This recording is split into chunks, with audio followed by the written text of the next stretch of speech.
Welcome to Instructional Technology, podcasts and tutorials from the School of Education at High Point University. In this episode, we will be discussing how to get started as a teacher using Edmodo. Here we go. The first thing you're going to need to do is go to www.edmodo.com. Once you're there, you'll see the little Edmodo picture here, and you will notice right away that you can get it in the App Store, and it's a great app for the iPad or the iPhone, so you can actually download an app and be able to use it on your iPad. But you do still have a little bit more of full-featured functionality when you use it on a computer. So even though I use it on my iPad quite frequently to check things or post something quickly, when I'm doing really heavy-duty work as a teacher, I always go to the online version of it. If you've never created an Edmodo account as a teacher, then what you're going to want to do is sign up now, and it's free, notice, and you'll click I'm a Teacher. At this point, you put in your title, and you put in your first name, your last name, your email address, the password you would like to have. Be sure to write down your password, and be sure your email address is correct. Agree to the terms of service, and then click Sign Up. Once you've done that, you're ready to start using Edmodo. If you get a confirmation email, please check your email for that. Follow any of the directions that it provides you, because many times that will unlock additional features. I already have an account, so I'm going to sign into that account. And then we will take a look at what the screen looks like once we sign in. So now that I'm signed in, this immediately starts to look like Facebook. And that's by design. It's meant to look like a social networking platform, but it's safe and secure, so you can use it with students in your classroom. You will see the latest posts, and right now these posts are all coming from a group that I'm a part of, called Professional Development. Once I'm posting and my students are posting, latest posts will most likely come from a mixture of the groups that I'm a member of and a mixture from posts related to my classes. Notice when you're on here that you can filter your posts, things that are done by you, done by students, direct connections for you, the latest post, alerts, assignments, feeds, polls, quizzes, recent replies. So you can really cut this down to actually help you find what it is that you're looking for. Now, as a teacher, one of the first things that you're going to want to do is you're going to want to create a group, and a group is your class. And so you'll see I have some of the courses that I'm either teaching or helping with for the fall semester. So I'm going to create one more and just kind of show you how this works. I'm going to click the little plus here next to groups and then click create. Now I'm going to name my group, and I usually name it by the course, EDU. This one is going to be 4390. And I'm going to select the grade, and it's higher education. And I'm going to select the subject area, and this is actually professional development is the one that's closest to what this course is about. And I can select a subject, and it's going to be all, which means it's just professional development. It's not specific Edmodo training. And then it tells you Edmodo's groups help you connect and collaborate with your students in a closed, safe environment. So I'm now ready to create this group. So I've created my course, and it says, all right, what's your expected group size? This is a very small class. It's going to be 1 to 5. And then I'm going to describe what the group is, and then I said EDU 4390 is the final class for teachers pursuing AIG certification. In this course,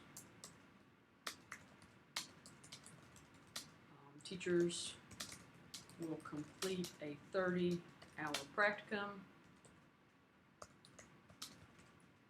as well as a culminating, well, let's just say a final electronic evidence.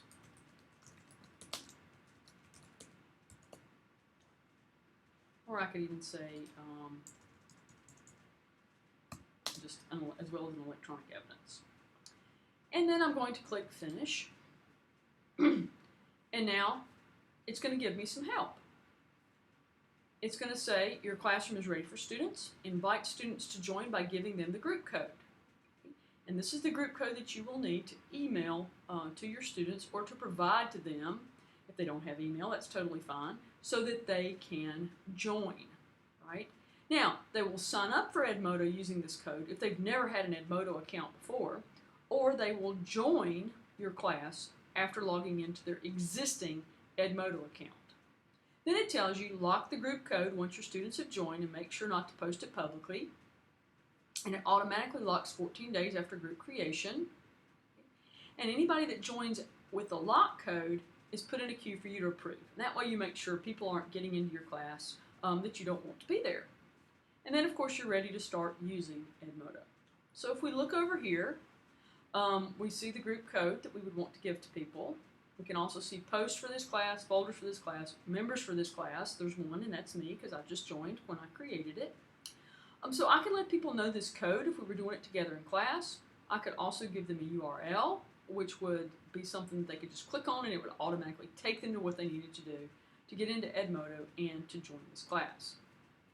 So once your class is created, lots of times people say, how do I get out of this? And there's really not anything to get out of, but to make you feel more comfortable, you can always just click on home, and this takes you back to like the main screen. And now you see your various courses up here, and you see still the stream of information coming from all the various people that you are following or that are in your classes and posting to Edmodo.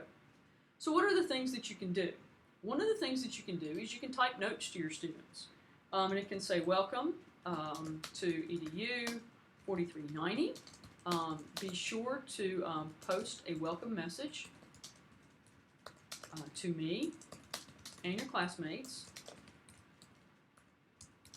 and then reply to at least one other message. Okay, so this is what I want them to do to get started. Then I say, who am I going to send this to?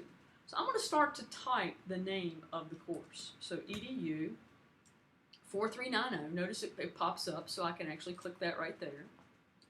And then before I send it, I could attach a file. If this, maybe we're going to include the syllabus. I could attach a link to something that was important. I could pull something out of the library, which is my storage place of folders that kind of would remind you of a hard drive. Or I could even schedule this message to be sent at a later time. So if I click schedule message, I can choose the day I want it sent and the time I want it sent. And then it will be sent at that particular day and time. So that's really, really a nice feature. Of course, attaching a file, it lets you go and choose what file it is that you'd like to attach. Attaching a link, it lets you actually paste the URL in. It will automatically give a title for the web page, or you can add your own. If you're going to the library, it takes you to the library, and then you can go and see if you have any folders in here and pull information directly out of the folders. You can also pull things directly from your Google Drive. And I like to use Google Drive, and so that's kind of a neat way to provide access to that. So I'm ready to send this. I will click send. And it sends it, and then there it is. It's me to 4390, sent just now. And then what the students would do is come in, and they would actually be able to reply to this message. Hi. Just going to do a really short one here. And then they can also, give a reaction to this. Or actually, since I sent this post, I can see the reactions people have given. If somebody else had sent the post, then I could actually give a reaction. So right here, you'll see that I can give reactions, and as I mouse over these, it kind of tells you what the reactions can be, right? So that's kind of how that works. The alert's going to work similarly, but this is more like Twitter. You get 140 characters, and that's what you need to do. So it's like, don't forget to attend class on Wednesday night, or I'll say Wednesday at 5 o'clock p.m. Who is this going to? This is going to EDU 4390, and I'm going to click send, and it's going to post it out. And notice that this looks a little bit different. This one is all nice and bold, right? So that's kind of how you know that it's an alert. You can do the same thing with assignments. I can actually give an assignment title, first blog. And if I had any, if this was an assignment I'd done in another class, I could actually load it and see assignments I had created in other classes. But this is brand new, so we wouldn't be messing with that. I can give it a due date, let's say it's going to be due this particular day. I can describe the assignment, so I can put in all of the information, or I can say, please see the attached assignment description and rubric. And then I could actually attach those as files. Go and choose the files that I needed to choose, just sticking one in here. There it is. When I send it out, students would then be able to open that file and see it. Then I can attach as many files as I want to. I could also provide a link to a web page if I had something on a web page. Again, pull something from the library or schedule this message to be sent at another time. And I'm going to put this in to EDU 4390, and I'm going to click send. And they're uploading the file, and there is the post. Now, as a teacher, what I can see at this particular point is who's turned it in. I see the directions. I can see any replies that have been made, or I could make a reply. And when I click on turned in, it would actually take me to everybody that had turned in this file so that I could go ahead and give them a grade. Okay. Now, let's say that you're looking at this and you realize, oh goodness gracious, there is something wrong with this. Notice when I mouse over here, I get this little cog. I like to call it a widget. But this lets you do all kinds of things. It lets you go back in and edit the post. It lets you link to the post, add it to the library, make it public for the entire world to see. Or if you've really messed up and you just want to start all over again and you're like, I don't know what to do, you can just delete it. So I'm going to delete this so that people in my 4390 class do not have a panic that they have an assignment due. And I'm just going to clean up everything because this class hasn't started. Notice that I can just delete these things, and then everything is out, and I'm ready to begin my class from a very fresh perspective. So this is a good way to get started with the first couple of things that you can do with your class as you begin using Edmodo as a teacher. In future classes, future little tutorials here, we will talk about quizzes and polls, how to use the grade book. So before we finish this, I want to show you one last thing, and that is notifications. And when I go to my profile, I'll just quickly show you this. You go to your profile. You can actually edit your profile. You can see badges that you've earned, right? It'll give you some hints on how to improve your profile, and it will let you invite, other teachers to this. And so this is just kind of telling you, what your profile is. And you see my profile overview. You can see communities that I've joined, and this just gives me a lot of general information here. So now I'm going to actually go in here and go to settings. And with the settings, I can upload a new photo.